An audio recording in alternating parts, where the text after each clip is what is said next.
Hello everyone, welcome to my YouTube channel learn and grow with Manisha. मेरा नाम मनीषा है और आज मैं आपको बताऊंगी कि कैसे आप PYQ यानी कि प्रीवियस ईयर क्वेश्चंस को यूज करके अपनी प्रिपरेशन को और बेटर कर सकते हैं। और अगर एक अच्छी स्ट्रेटेजी फॉलो की जाए तो जो सिलेबस है उसका 40-50% आप PYQ के थ्रू भी कवर कर सकते हैं। तो चलिए आज जानते हैं कि कैसे कौन सी स्ट्रेटेजी फॉलो करनी है हमें कि हम PYQ का बेस्ट यूज कर सकें। पॉइंट नंबर 1 आता है कि PYQ जरूरी क्यों है, क्या जरूरत होती है PYQ करने की। तो PYQ करके आप लोग ये आइडिया लगा सकते हैं कि आपके पेपर का पैटर्न कैसा होने वाला है। जब आप क्वेश्चन पेपर देखेंगे आपको आइडिया होता है। सेकंड थिंग, बहुत सारे क्वेश्चंस ऐसे होते हैं जो पर ईयर रिपीट होते रहते हैं, तो वो क्वेश्चंस आपको पता है कि वो मोस्ट इंपॉर्टेंट है, तो उनकी भी आप प्रिपरेशन आपके साथ कर सकते हैं। नेक्स्ट पॉइंट आता है PYQ का यूज कैसे करें। सबसे पहले आपको प्रीवियस ईयर जितने भी क्वेश्चन पेपर हैं लास्ट 2 और 3 इयर्स के, आपको वो डाउनलोड करने हैं। देन आपको टाइमर सेट करके उन्हें सॉल्व करना है। जब आप उनको सॉल्व कर दें उसके बाद आपको आंसर्स मैच करने हैं, आपके कितने करेक्ट हैं कितने इनकरेक्ट हैं।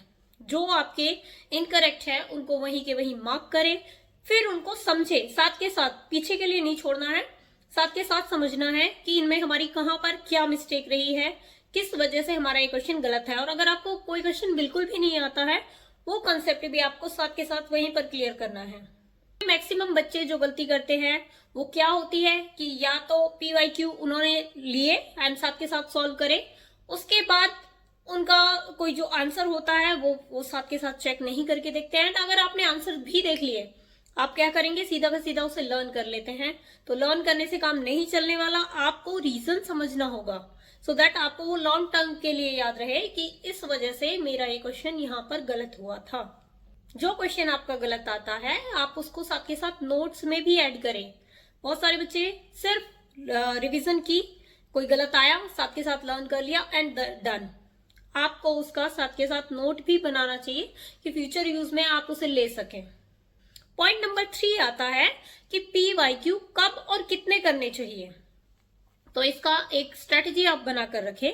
सबसे पहले जब आपने प्रिपरेशन स्टार्ट की, कुछ सिलेबस आपका कवर हो गया, तो आप PYQ सॉल्व करना स्टार्ट कीजिए डेली बेसिस पर। कुछ बहुत ज्यादा नहीं, थोड़े थोड़े करके आप स्टार्ट कीजिए। उसके बाद जब मिडिल फेज आपका आ जाता है तब आप क्या करेंगे, आप weekly last year question paper आपने डाउनलोड किया एंड वीकली टाइमर सेट करके कि जैसे 3 घंटे का पेपर है तो 3 घंटे का आप कंप्लीट पेपर बैठकर सॉल्व करेंगे विदाउट एनी हेल्प। तब आप देखेंगे कि टाइम मैनेजमेंट भी आप वहीं पर कवर कर पा रहे हैं, प्लस जो चीजें आपकी मिस्टेक्स हैं सेम जैसे मैंने आपको बताया आप उनको नोट करिए और रीजंस के साथ साथ वहीं पर क्लियर करिए। नेक्स्ट जो थर्ड फेज होता है उसमें आपको क्या करना है, जब आपके लास्ट के 10 और 15 डेज रह जाते हैं तब आपको डेली PYQ भी करने हैं प्लस रिवीजन भी करनी है। ऐसा नहीं है कि खाली PYQ लेकर आप बैठ गए और अब रिवीजन आपने छोड़ दी। आपके जो टॉपिक्स हैं आप उनकी रिवीजन भी साथ साथ लेकर चलेंगे।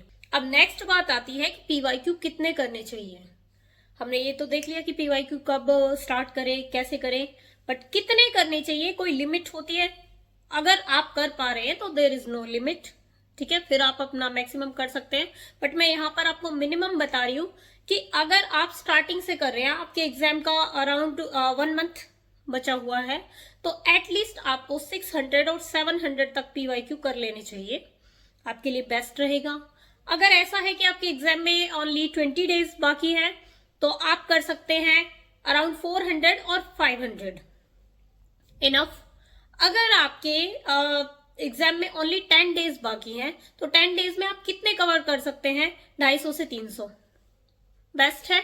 ये सिर्फ एक क्राइटेरिया है, जस्ट एक नंबरिंग आपको दी गई है, डिपेंड आप पर ही करता है कि आप कितने सॉल्व कर सकते हैं।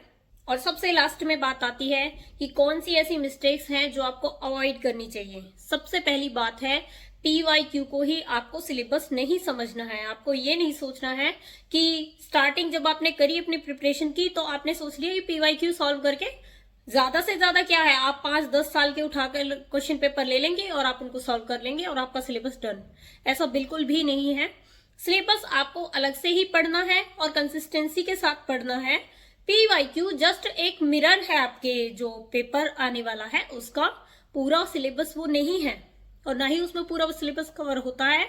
आप जब PYQ सॉल्व करेंगे तो आपको दिखेगा भी कि हर साल 100% जो क्वेश्चन पेपर होता है वो सेम टू सेम नहीं आता। पैटर्न आप समझ सकते हैं बट उसको सिलेबस ना समझें। हाँ, आप इसकी मदद से बहुत कुछ सॉल्व कर सकते हैं, बहुत कुछ अपनी प्रिपरेशन कर सकते हैं, बट इसके साथ साथ रेगुलर जो सिलेबस है आपका वो भी कवर करना जरूरी है। तो कमेंट में बताइए कि आप कौन से सब्जेक्ट के PYQ स्टार्ट करने वाले हैं। उसी टॉपिक पर मैं नेक्स्ट वीडियो बनाऊंगी।